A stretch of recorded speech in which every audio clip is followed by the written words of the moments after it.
What up, guys? Mike Gross here at rockinguitarlessons.com and youtube.com/rockinguitarlessons1. And that is Metallica, obviously, with Enter Sandman. And I want to say something really quick, man, on Metallica. Man, they trip me out with some of the things they do. If you listen to one, the tuning on it, most bands tune standard or they'll drop from there. They're slightly sharp. And I think they sat around in the recording studio, there's probably no reason for it, and thought, we won't have a reason for it. Let's just, because when you're done recording the overall mix, they could have been tuned standard, and then you have what's called a pitch shift.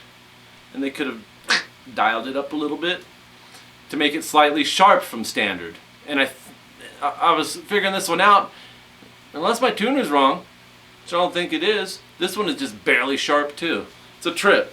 But tune standard on this. It's close enough to that.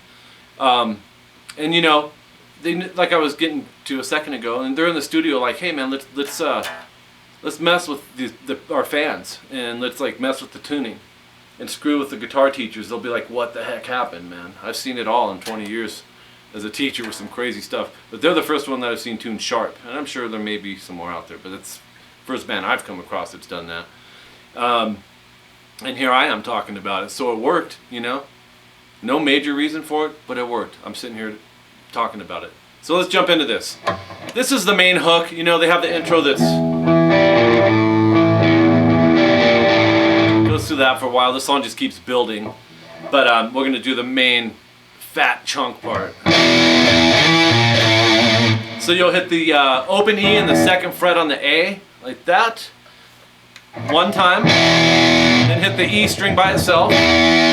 As you're hitting that E, get your third finger ready. You're going to go to the 5th fret A and slide to 7. And then middle finger 6E. And first finger 5E. My eyebrows itch. Alright, so we have. You're going to do that 3 times. So let's do it 3 times.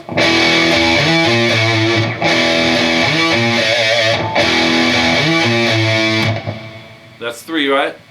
Then you want to get used to what I mean by 3 times, because that's how I do a lot of my music.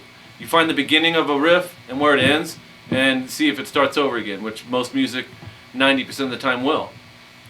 Maybe 80%, 85, 88. Okay, here's the next part. But what I mean by that is beginning and end. That's 1 time. When it repeats that again, that's 2 times. When it repeats again, it's 3. So 3 of these. And then the 4th thing is this.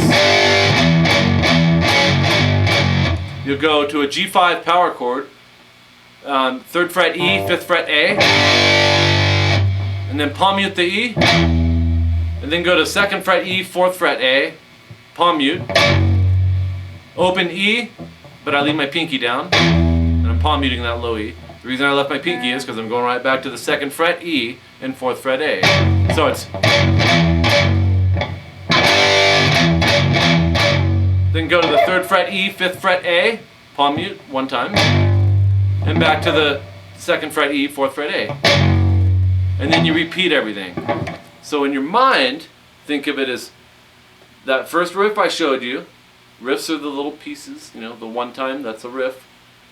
We did that 3 times, right? And then we had this thing that I just showed you at the end of it. Boom. Break it into a dollar. A quarter, a quarter, a quarter. The first 3 quarters are the same. The 4th quarter is the new part. You can call that whole thing section 1.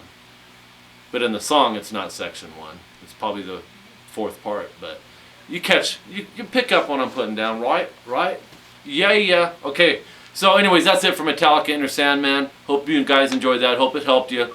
If it didn't, if you're confused, you only got half of it down, you have questions, hit me up on the comment section of this page. I'll get back with you, man. I don't want you left out there floundering and wondering what you're doing wrong. It'll take you a second. Just ask me the question. I'll get back with you, usually within the first day, okay? I'll take care of you guys, man. I don't want to see you guys floundering. I'll give you the guidance you need. So anyways, I'm Mike Gross. My website's coming this month, by the way. Did you know that? rockinguitarlessons.com, June of 2012. Sometime this month. We're running out of the month, though. So we'll have to see. It's coming soon, guys. I'm still going to say this month. And my YouTube channel is youtube.com/rockinguitarlessons1. If you're not a current subscriber, go subscribe, man. You're here right now, you may as well do it. And there's constantly new lessons being uploaded. Plus, you can make requests, and your request could be the next one that's on the lesson roster. And I'm getting to all you guys, all right? So keep them coming. By going to my website when it's launched here, by becoming a member, which is very cheap, you will actually get to pick a song a month in its entirety. Not just a little piece of it, but the whole song. If you're in a band and you want the whole thing down. Another thing down the road I'm going to be doing is offering bass lessons, all styles, from metal to funk, Chili Peppers style, all that stuff. Brothers Johnson to metal, it doesn't matter, whatever style. And maybe even drums down the road, but too soon to be thinking about that. But if you're in a band, you know, and you want a song done accurately, and that's what I'm talking about, integrity, man, give you the actual version. If you want it simplified, that's cool, I'll simplify it for you. Prime example, I'm blabbering, ain't I? That Gautier song, somebody that I used to know, seen it played a lot of different ways, but if you look at my lessons, I did a full-length version of that song, and it's the way he's doing it. And it doesn't sound tricky, but try to play it and tell me if you think it's tricky. It is. All right, peace, guys. We'll talk to you next time. Go subscribe. Meet me back here.